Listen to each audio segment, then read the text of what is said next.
Robbie's. First of all, I think if I talk about Robbie, I don't want to talk about Turin, because I think he's really a very good player. I think I'm really happy with him. Halo Boboto, salam dunia. Ada satu nama yang makin hari makin bersinar. Bukan pemain Eropa, bukan pula bintang dengan gaji miliaran, tapi pemuda dari Cianjur yang kini mulai mencuri sorotan karena satu hal, permainan yang sangat dewasa yang mirip maestro Eropa. Yap, Robbie Darwish, anak muda yang dulu hanya dikenal lewat lemparan jauhnya, kini menjelma jadi gelandang cerdas dan tenang, bak reinkarnasi Rodri Persi Asia Tenggara.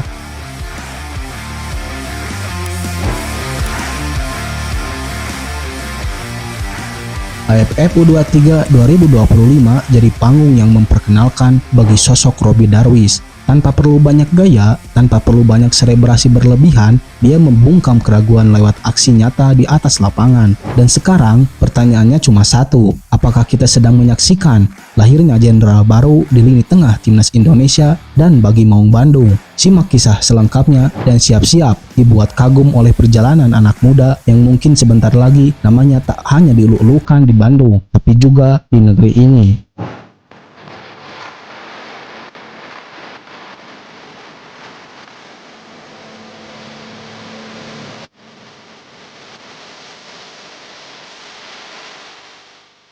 Saat timnas Indonesia U23 melawan Brunei, banyak yang menganggap ini laga ringan. Tapi justru di momen itulah Robbie Darwish unjuk taring. Di balik skor 8-0, ada satu sosok yang memainkan peran kunci dalam setiap build-up serangan. Dan itu adalah Robbie Darwish. Ia bukan hanya menyapu lini tengah, tapi juga berperan besar dengan transisi ke depan. Robbie Darwish mencatatkan 3 assist, bukan lewat secara biasa. Ada umpan panjang yang terukur yang memecah pertahanan lawan. Ada distribusi cerdas ke sisi sayap yang jadi awal terciptanya gol. Bahkan ada momen di mana ia menginisiasi serangan dari tengah dengan ketenangan yang sangat luar biasa. 3 assist ini bukan hanya angka statistik, tapi representasi dari visi bermain yang mulai tenang. Di laga ini, banyak yang mulai menyebut, ini Rodrinya Indonesia bro. Wow, Robbie Darwish asli dari Pasundan, Mula.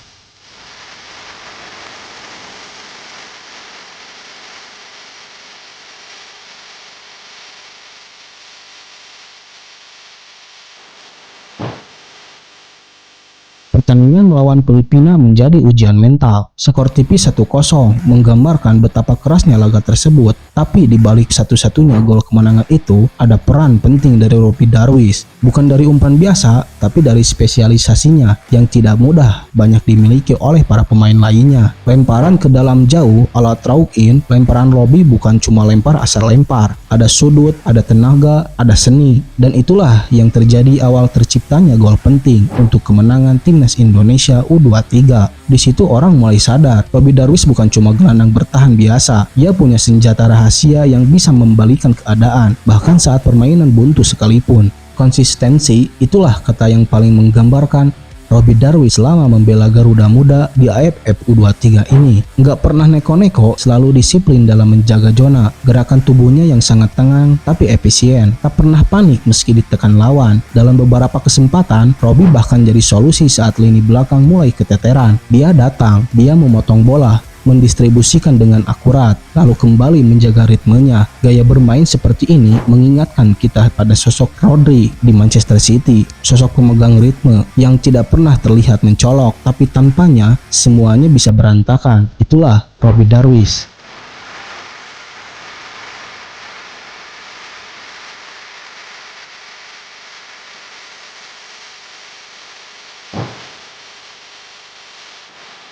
Sebelum bersinar di pentas internasional, Robbie Darwish sudah lebih dulu jadi tumpuan di klub kebanggaannya, yaitu Persib Bandung. Dari hasil binaan Akademi Maung Bandung, Robbie tampil penuh percaya diri dan membawa karakter permainan yang matang. Di level klub, dia bukan pemain yang suka banyak gaya, tapi cara dia membaca arah permainan, menutup ruang, dan mengontrol tempo sangat berkelas. Bahkan saat Persib Bandung mengalami tekanan, Robbie Darwish sering jadi pemain yang bisa menenangkan situasi.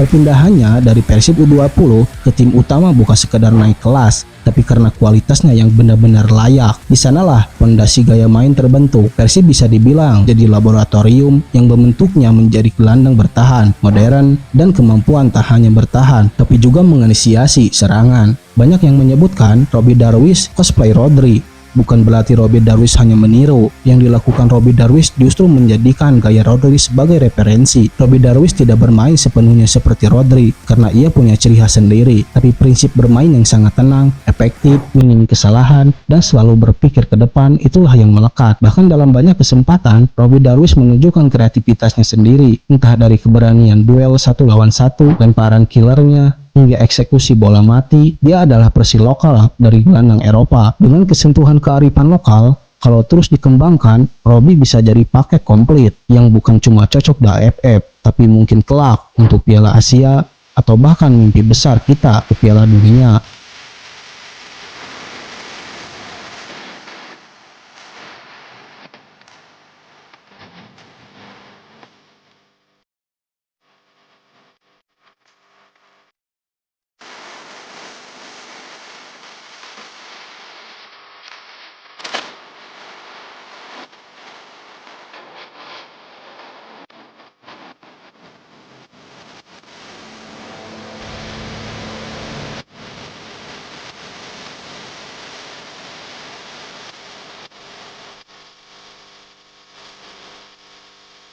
Jadi, gimana menurut lo bobotoh salam dunia? Apakah Robbie Darwish layak disebut sebagai Rodri-nya Indonesia? Setelah semuanya yang Robbie tampilkan, masihkah kita ragukan potensinya? Dari lemparan maut, umpan akurat, hingga ketenangan ala gelandang Eropa, Robbie Darwish bukan lagi sekedar pemain muda. Dia adalah simbol harapan. Simbol bahwa kita gak perlu jauh-jauh cari naturalisasi, karena Indonesia punya versinya sendiri. Kalau kamu juga bangga dan kagum sama penampilan Robbie Darwish, tekan tombol like sekarang juga. Dan jangan lupa share video ini ke bobotoh alam dunia, bahwa gelandang cerdas itu kini bukan lagi milik klub-klub besar Eropa maupun Asia, tapi juga milik tanah, Pasundan, ataupun Indonesia. Sampai jumpa di video selanjutnya. Salam bobotoh alam dunia. Hatur nuhun sudah menonton video ini.